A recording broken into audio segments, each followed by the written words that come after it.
자, 오늘 본문의 말씀 가운데서 왜 압살롬이 멸망의 길을 가게 되었는지 그 원인을 우리가 한 세 가지로 함께 살펴보며 은혜를 받으려고 합니다. 첫 번째로 압살롬의 무엇이 그를 망하게 했을까요? 교만이 그를 망하게 하였습니다. 교만이 그를 망하게 하였습니다. 여러분, 압살롬은 대단한 사람입니다. 얼마나 잘생겼는지 머리가 아니라 머리 끝에서부터 눈, 코, 귀 하며 손가락, 손톱까지, 아니 발등이 아니라 발바닥까지 아름다웠다고 하는 것 보면, 아니 얼마나 아름다웠으면 이렇게 성경은 표현하는 것입니까? 뿐만 아니라 그에게 머리카락이 아마 장난이 아니었나 봐요. 성경에 또 그런 얘기 나오죠. 26절에 그의 머리털이 무거움으로 연말마다 깎았으며 그의 머리털을 깎을 때에 그것을 달아본즉 그의 머리털이 왕의 저울로 얼마라고요? 200세겔이었더라고 얘기하는. 여러분, 요즘은 머리 이발소가 가까이 있고 자주 깎곤 하지만 옛날에는 아마 1년에 한 번씩 이렇게 머리카락을 깎고 했나 봐요.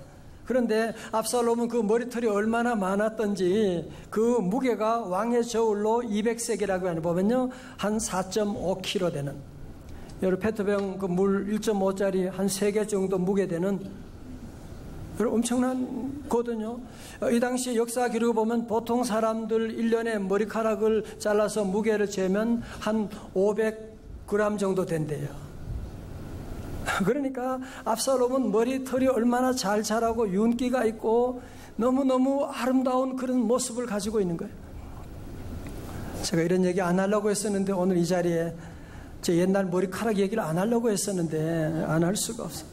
저도 대학교 다닐 때 머리카락이 얼마나, 제 별명이 돼지털이었습니다. 그래서 윤기가, 저희 집 사람은 제가 아무리 해도 믿질 않습니다. 근데 사진을 보여줄 수도 없고, 하여튼 여기 나오는 이 압살롬은 하여튼 우리나라 배우 송 무슨 기보다 비교가 안 돼. 하여튼 장 무슨 건도 비교가 안 돼. 하여튼 머리부터 발끝까지, 아니 발바닥까지 이렇게 아름답다고 하는, 그것만이 아니에요.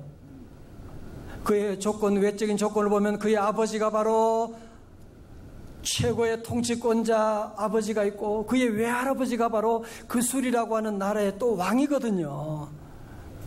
여러분, 이런 압살롬은 정말 모든 면에 부족함이 없는, 외모를 봐도 집안을 봐도 부족함이 없는 그런 사람이었어요. 성도 여러분, 좋은 조건이 항상 좋은 것만이 아니라는 것을 여러분이 아셔야 됩니다. 압살롬은 그가 가진 그 좋은 아름다운 외모, 좋은 집안, 그것으로 한 일이 뭐가 있어요? 도리어 그것 때문에 그의 마음이 교만해지게 된 거야. 그것 때문에 그는 회개할 줄 모르는 거야. 내가 얼마나 잘났는데, 내가 얼마나 이쁜데, 내가 얼마나 대단한 집안인데, 그러면서 심지어 아버지 다윗을 향해서도 그는 회개할 줄 모르고 반역의 칼을 높이 들고 나가는, 어쩌면 오늘 저와 여러분의 모습이 압살롬과 같이 하나님 아버지를 반역하는 그런 모습이 우리의 모습이 아닙니까? 여러분, 그리스 신화에 나오는 나르시스라고 하는 아름다운 소년 이야기 아시죠? 이 소년 너무 잘생겼나 봐요. 어느 날 거울에 물을 마시러 갔다가 거울에 비친 자신의 모습을 보고 저렇게 잘생긴 사람이 누구지? 자기 모습에 자기가 반해버렸어요. 그래서 그 물속에 뛰어들어가게 되고 죽고 거기서 피어난 꽃이 수선화라고 하는 그런 꽃이라는 얘기 있지 않습니까? 이 신화에 근거해서 자도취형의 사람, 병적으로 자부심이 강한 사람을 나르시시스트라고 그렇게 말하는 거예요. 이런 사람은 I love me라고 말하는 거예요. 내가 최고라고 생각하는 거예요. 이런 자기 도취의 사상을 가지고 나르시시즘이라고 말하는 것이거든요. 여러분, 압살롬은 그 잘난 머리털, 그 좋은 집안, 그 머리털이 대단했는데 늘 그 머리털을 묵상하고 자랑하고 다녔는데, 여러분 아세요? 그의 마지막 최후가 어떻게 죽게 되는지 아시죠? 사무엘하 18장에 보면 전쟁 가운데 그의 멋있는 긴 머리털이 상수리 나무에 걸려가지고 그만 그는 거기서 죽고 말게 되는 비참한 일들로 끝을 맺게 되는 것입니다. 우리 사랑하는 성도 여러분, 우리 성도들은, 우리 명성의 모든 성도들은 우리에게 좋은 일이 있다, 좋은 여러분 조건을 가졌다, 좋은 집안이 있다, 좋은 일이 있었다. 우리 성도들은 항상 그런 고백을 하게 되죠. 이 모든 것 주님의 은혜입니다. 아니, 여러분이 이 땅에 가지고 온 게 뭐가 있어요? 어떤 아이가, 고등학생이 엄마한테 막 대들어서, 엄마 왜 내 이 치아가 이래 모양이 왜 이래 이렇게 나가지고 왜 그랬어 엄마, 막 대드니까 엄마가 나중에 한마디 했어요. 내가 널 낳을 때 치아가 하나도 없었단다. 웃지도 않은 친구. 그래서 우리는 다 아무것도 없었는데 여러분이 주어진 모든 것 하나님의 은혜잖아요. 자, 보세요. 여러분이 주어진 잘난 것, 좋은 조건, 하나님의 은혜를 모르는 사람은 교만하게 되지요. 그런 사람은 100% 압살롬으로 가게 되는 거예요. 역사가 여러분이 다 증명하고 있잖아요. 그래서 우리 성도들은 자녀들에게도 이걸 가르쳐 주어야 돼요. 아, 네가 이번 학기말 성적이 잘 나왔다. 하나님의 은혜입니다. 엄마, 하나님의 은혜지. 우리 부모님, 어머님의 기도 덕분이에요. 감사합니다. 그렇게 아이들에게 말하는 걸 가르쳐 주어야 돼요. 그렇지 않으면 압살롬처럼 훗날에 부모에게까지 대드는 그런 아이가 될지 몰라요. 다 같이 주님의 은혜입니다. 할렐루야. 사도 바울은 그렇게 대단한 세계 선교를 몇 번씩이나 했어요.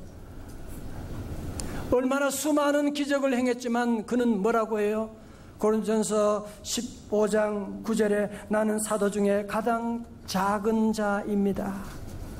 뭐라고요? 또 나가서 15장 10절에 그러나 내가 나 된 것은 뭐로 된 거라고요? 하나님의 은혜로 된 것이니 내게 주신 그의 은혜가 헛되지 아니하여 내가 모든 사도보다 더 많이 수고하였으나 내가 한 것이 아니요 다 같이요 오직 나와 함께 하신 하나님의 은혜로라. 아멘. 할렐루야. 우리 성도들은 그래서 여러분이 주어진 어떤 좋은 조건도 늘 하나님의 은혜입니다. 여러분, 이 고백만 할 줄 알면 그 축복은 천국 갈 때까지 계속될 거예요. 두 번째로 압살롬에 치유받지 못한 무엇이 그를 망하게 했느냐 하면 상처가 그를 망하게 하였습니다. 27절입니다. 압살롬이 아들 셋과 딸 하나를 낳았는데 딸의 이름은 누구라고요? 다말이라. 그는 얼굴이 아름다운 여자더라고 말합니다. 자, 앞으로 보세요. 여러분, 압살롬은 아들이 셋이 있는데 이름이 나타나지 않아요. 그건 무슨 말이냐? 별 의미가 없고 중요하지 않고 그런 얘기고, 특별히 그 뒤에 18장에 보게 되면 아들이 없었더라 이렇게 나오거든요. 그런 거 보면 이 압살롬이 다윗과 전쟁하기 전에 아마 아들이 죽었거나 하여튼 존재감이 전혀 없고요. 딸이 하나 있는데 그 딸이 너무너무 이뻤어요. 저는 이 성경 말씀을 묵상하다가 제가 오늘 이 본문의 말씀 보다가 너무 소름 끼치는 것을 느꼈어요. 여러분, 압살롬이 그의 딸, 사랑하는 딸 이름을 뭐라고 했어요? 다말이라고 한 거예요. 다말이 누구예요? 암몬에게 몹쓸짓 당한 자기 사랑하는 여동생이 다말인데, 그는 그 원한과 그 상처를 가슴에 품고 자기 사랑하는 딸을 낳았는데 그 딸에게도 다말이라고 하는 그런 이름을 주게 되는, 여러분, 그 지난 7년 동안 그 마음에 품었던 그 원한, 그 다말을 가슴에 품고, 여러분, 어떻게 보면 너무 인간적으로 멋있잖아요, 그죠? 상처받은 이 여동생을 너무너무 품어주고 사랑하는 것이 멋있다. 여러분, 그렇지 않아요. 여러분, 그 결과가 뭐예요? 그 결과가 뭐예요? 결국은 마음에 분노가 넘치게 되고 쿠데타를 일으키게 되고, 그리고는 자신과 다말과 모두가 비참하게 죽고 말게 되는 일이 일어나게 된 것이거든요. 여러분, 차라리 압살롬이 이런 아픔 가운데 있을 때 사랑하는 여동생을 찾아가서, 그래, 네가 얼마나 힘드냐? 응? 우리가 지금은 이 아픔을 의미를 알 수가 없지. 하나님 우리와 함께 하시잖아. 우리 같이 기도하자. 여러분, 그랬으면 이 압살롬과 다말이 다 살게 되고 이스라엘이 살아나게 될 텐데, 그 마음에 품었던 그 원한. 성도 여러분, 지난 주간 여러분도 수많은 억울한 일들, 속상한 일들, 그치? 특별히 사랑하는 가족들 가운데서 정말 몹쓸 짓 하는 그런 일도 당하게 되고, 아니 내가 낳은 자식이 말도 안 되는 소리를 하는 그런 일도 있게 되고. 성도 여러분, 그거 가슴에 품으시면 안 돼요. 그거 가슴에 품으면 그것이 독가스가 되는 거예요. 그 쓰레기를 여러분이 귀하게 여기고 가슴에 품고 있으면 거기서 모든 날파리가 나오고 모든 병균들이 나오게 되는데, 그래서 에베소 4장 26절은 뭐라고 해요? 분을 내어도 죄를 짓지 말며 해가 지도록 분을 품지 말고, 그렇게 말씀하고 있는 거예요. 자, 저를 보세요. 우리 모든 성도들, 여러분 안에 억울한 일들 없는 사람이 누가 있겠어요? 그렇죠? 그거 품고 있으면 안 돼요. 그러면 압살롬이 되는 거예요. 여러분이 품어준 그 사람은 다말이 될 거예요. 절대로 문제가 해결되지 않습니다. 그러면 우리가 문제를 품지 말고 그 원한을, 그러면 목사님 어떻게 하면 좋겠어요? 정말 어떤 때는 남편에게도 얘기할 수가 없는 그런 아픔들이 있잖아요. 그렇죠? 어떤 때는 사랑하는 아내도 함께 얘기할 수 없는, 한 이불에 한 베개를 베고 자면서도 나는 잠 못 이루는데 정신없이 자고 있는 그런 모습을 보면 참 가슴이 아프고. 그렇다고 여러분 그거 자식들에게 얘기하면 자식들이 이해해 줄 것 같아요? 누구한테 얘기해요? 여러분, 그래서 예수님이 계신 거고, 그래서 하나님께서 명성저에게 세워주신 거예요. 여러분, 주님 앞에 나와서 할 일이 뭐예요? 성경은 말씀하고 치유의 방법을 말씀하고 있어요. 시편 62편 8절의 말씀이에요. 백성들아 시시로 그를 의지하고 그의 앞에 마음을 어떻게 하라고요? 토하라. 하나님은 우리의 피난처시로다. 자, 저를 보세요. 여러분, 예배 시간은 뭐 하는 시간인지 아세요? 한 주간 동안 억울한 일들, 속상한 일들, 여러분 그 모든 것들을 주님 앞에 토하는 시간이에요. 내가 남편에게도 못했는데, 토한다는 말은 pour out 하는 거예요. 주님 앞에 못할 얘기가 뭐 있어요? 주님 앞에 고백하지 못할 일이 뭐 있습니까? 주님께 다 토하는 여러분 되십시오. 다 주님이 맡아주신, 죄짐 맡은 우리 구주요 어찌 좋은 친구인지. 찬송도 있죠. 너 예수께 조용히 나가. 어떻게 해야 돼요? 내 마음을 쏟아놓으라. 늘 은밀히 보시는 주님. 어떻게 해요? 그 은혜를 베푸시리. 할렐루야. 세 번째로 압살롬의 무엇이 그를 망하게 했느냐 하면 세속적 뭐겠어요? 인본주의. 오늘은 관로가 다 어렵다, 그죠? 인본주의가 그를 망하게 하였습니다. 자, 앞으로 그 얘기를 좀 하겠어요. 그 압살롬이 예루살렘에 오긴 했지만 주거 제한을 받고, 아니 조금만 보면 저 궁이 있는데 말이죠. 얼마나 답답하겠어요. 그래서 군대 장관 요압을 불렀거든요. 안 와요. 불러도 오지도 않고. 그러니 압살롬이 기도하거나 좀 정말 회개하는 시간 가지지 않고요. 그런 거 전혀 없어요. 머리를 썼어요. 자기 집 옆에 있는 압살롬의 밭이 있는데 거기에 불을 질렀어요. 그러면 요압이 달려오겠지. 요압의 밭에 불을 지르더니만 아니나 다를까 요압이 그때서야 달려오는 거예요. 어떤 일이야? 왜 그러는 거야? 그때 압살롬이 요압에게 말하는 거예요. 당신이 나를 구술했을 때 여기에 데려오지 않았습니까? 왜 나를 데려와서 이 고생시킵니까? 내가 만약에 죄가 있다면 아버지가 나를 죽이실 겁니다. 그러면서 막 대드는 거예요. 요압 장군을 볼 때 안 되겠구나 싶어가지고 다윗 왕을 만나서 자초지종을 얘기하게 됩니다. 이제 용서하시고 화해하시지요. 자, 그 얘기를 하는 거예요. 33절입니다. 요압이 왕께 나아가서 그에게 아뢰매 왕이 압살롬을 부르니 그가 왕께 나아가 그 앞에서 얼굴을 땅에 대어 그에게 절하매 왕이 압살롬과 입을 맞추니라. 여러분, 여기 문제가 뭐예요?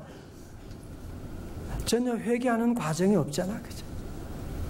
하나님의 때가 아닌데 인간의 때, 인간이 하나님의 때인 것처럼 만들고 하나님의 방법이 아닌 인간적인 방법으로 화해를 시도하게 되는, 그래서 오늘 제목을 입맞춤은 입맞춤인데 거짓된 입맞춤이라고 한 거예요. 겉으로 보면 어떻게 보면 둘이 화해를 한 것처럼 보이지만 사실은 마치 깨어진 유리병을 테이프로 붙여놓은 것과 같은 아주 불안불안한 모습이 아닐 수가 없고, 여러분, 도리어 이 거짓된 입맞춤으로 말미암아 회개가 없이 한 일로 말미암아 결국은 이 압살롬에게 반역할 수 있는 길을 열어주는 결과를 낳고 말게 된 것이거든요. 수년 전에 세상을 떠난 스위스의 라브리 공동체 운동을 했던 프랜시스 셰퍼 박사는 그의 책에서 오늘 우리 시대의 사람들을 죄와 악 속에 물들게 하는 가장 강력한 반기독교적인 이단 운동이 하나 있다. 저는 그게 무슨 여호와의 증인이나 뭐 이런 신천지나 이런 것인가 봤더니 그게 아니래요. 그것은 기독교 신앙을 본질적으로 위협하는, 그리고 많은 사람의 진정한 행복과 경건을 빼앗아가는 가장 무서운 이단 사상인데, 그것은 바로 다 같이 뭐라고요? 세속적인 인본주의, secular humanism이라고 하는 것이거든요. 자, 저를 보세요. 오늘날 현대 그리스도인들 가운데 교회는 다니지만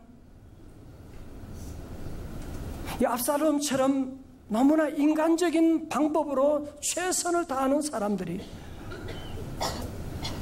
마치 월드타워 저 높은 빌딩을 열심히 땀 흘려서 계단을 이용해서 열심히 올라가는 사람처럼 한 주간도 자기 힘으로 기도하지 않고 말씀 보지 않고 하나님 보지 않고 압살롬처럼 열심히 살아가는 사람들 우리 주변에 얼마나 많이 있습니까? 여러분, 되지 않아요. 그래서는 돼도 안 되는 것입니다. 마지막은 오라 곤고한 자로다 이 고백할 수밖에 없습니다. 다 같이 아멘. 자, 저를 보십시오. 여러분, 그래서 오늘 많은 사람들이 실천적 무신론자들이 많다는 거 아니에요. 교회는 다니는데 행동으로는 그렇지 않아. 혹시 여러분이 그래서 우리의 삶이 너무 힘든 거 아니에요? 여러분, 하나님의 일을 생각하지 아니하고 사람의 일을 생각하는 것은 그건 사람이니까 그럴 수 있지 않습니까? 뭐 담화를 좀 품어주고 인간적으로 잘 해야 되는, 성경은 그게 바로 사탄이라는 거예요. 그게 바로 압살롬의 길을 갖는 거라고 하는 것이에요. 로마서 8장 6절은 오늘 요절 말씀이에요. 다 같이 시작. 육신의 생각은 사망이요 영의 생각은 생명과 평안이니라. 아멘. 지금보다 67년 전인 1950년 6월 25일 그날이 주일 날이었어요. 주일 새벽에 모두가 다 잠들어 있는, 전혀 무장을 해제하고 있는 그때 북한에서 공산군이 남한에 쳐들어오게 되었는데, 만 3년 1개월 동안 계속된 전쟁으로 인명피해만 해도 남북한의 사망, 부상, 실종, 포로가 500만 이상이 되고 1000만 이상 가족이 생기게 되고, 여러분, 하나님을 떠나면 전쟁이 있는 거예요. 아니, 크건 작건 간에 집안도 마찬가지예요. 압살롬의 길에는 전쟁이 있게 되는 겁니다. 여러분, 6.25 전쟁이 나기 전에 우리 한국교회가 얼마나 싸웠어요.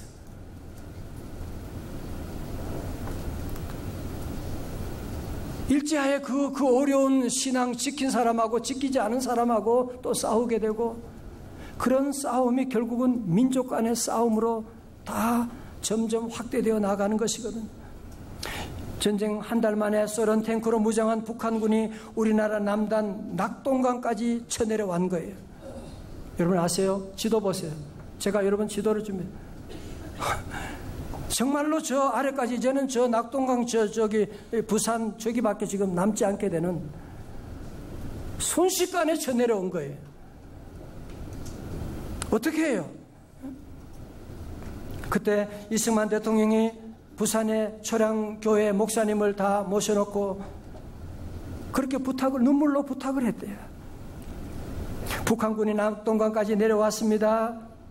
우린 이제 더 이상 방어할 힘이 없고 며칠 내에 하나님께서 도와주지 않으시면 우리는 부산 앞바다로 다 빠져 죽게 됩니다.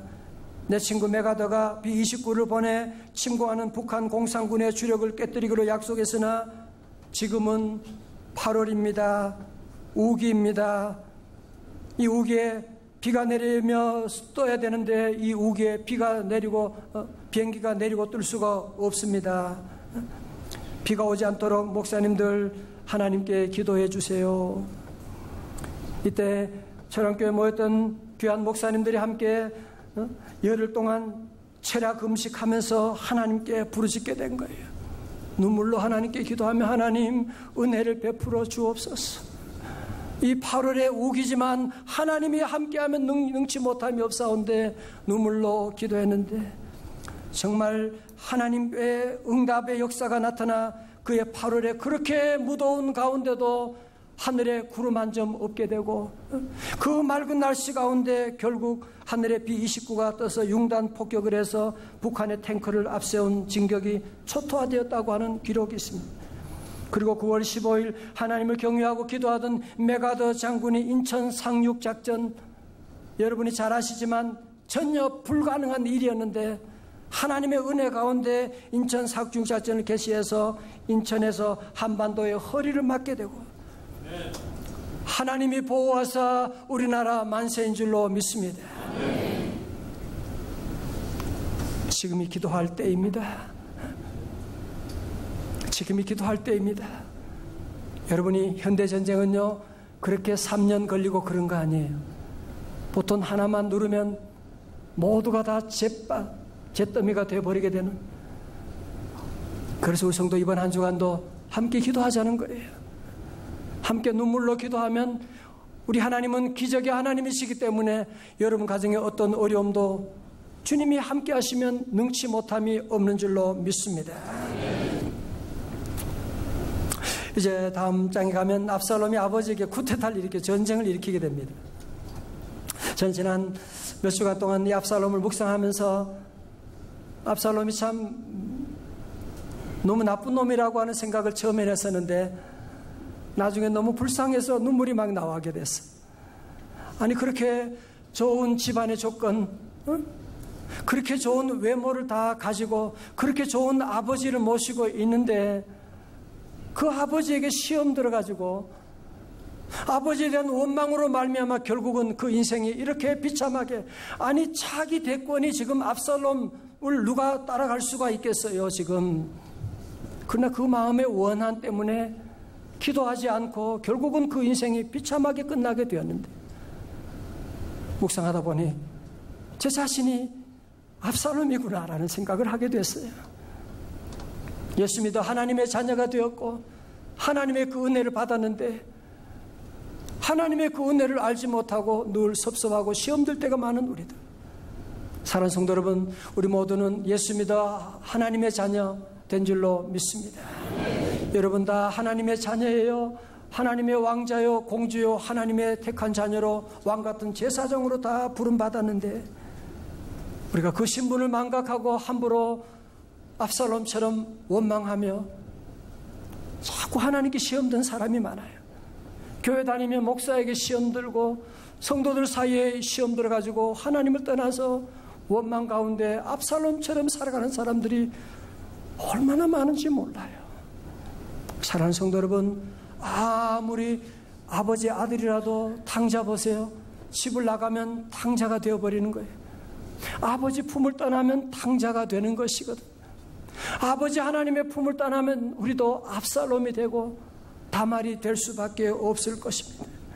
아버지의 품을 떠나면 우리의 가정에도 6.25 전쟁과 같은 크고 작은 일들이 일어날 수밖에 없을 것입니다. 여러분, 자, 우리 마지막으로 여러분 그림을 한번 보세요. 설교노트에 그림이 하나 있죠, 그죠? 여러분, 거기 보면 그림 안에 나르시시스트가 지금 그 안에 들어 있는 거예요. 자기만 바라보고 자기가 최고예요. 이 교만과 이 원망의 뚜껑, 사단이 만들어준 이 뚜껑을 누가 열 수가 있겠어요? 뚜껑 열어야 되는데 우리 힘으로는 할 수가 없어요. 우리 노력은 할 수가 없어요. 예수 그리스도 성령의 능력이 우리를 이 나르시스에서 우리를 해방시켜 주시는 줄로 믿습니다.